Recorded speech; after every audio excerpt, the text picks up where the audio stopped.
And hello, Peziantes.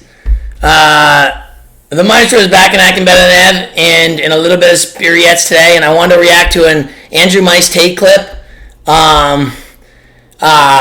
where he's talking about the reality of an average man. And this is something I've actually talked about a lot and thought about, and he explains it perfectly here. Let's watch. Women confuse this very often. They talk about the fact that men have all the power, men make all the money, men are in charge, and we oppress women.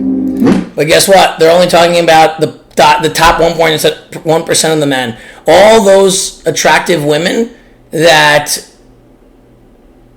exist, only the 1% of men they talk to. They only talk to the 1% of men, so they think all these men are rich. They think all the men in the world are rich. All the men in the world can get women. All the men in the world can just do whatever they want. No, most men have the most miserable lives. No woman will even acknowledge their existence. And I've talked to my friend a lot about this.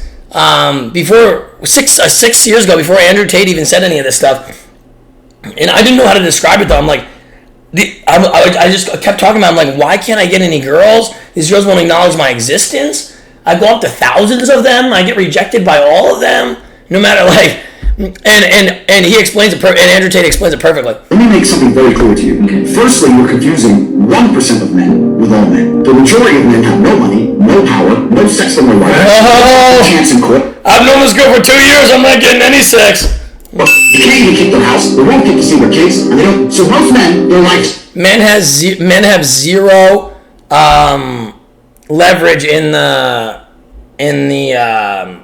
court system in law. You'll always get screwed if you go.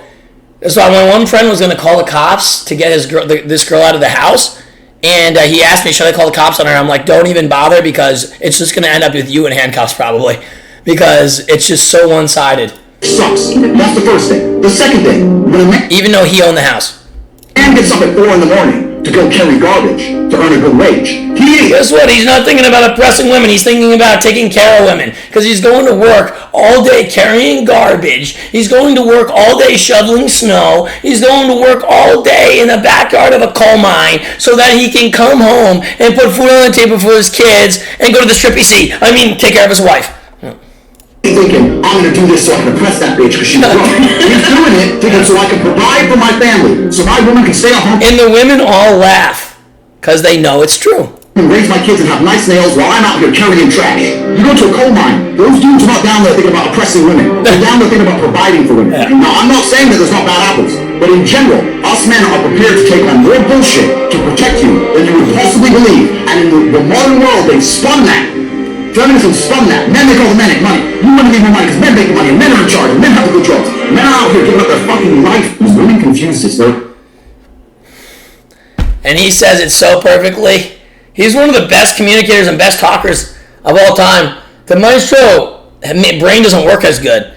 But the Maestro knew all this stuff and thought all this stuff before he even said it. But then he explains it so insanely well, he even makes the girls understand. Which that's impossible to do. So that's why he's so famous. Legendary. And donate to the Maestro for a better life.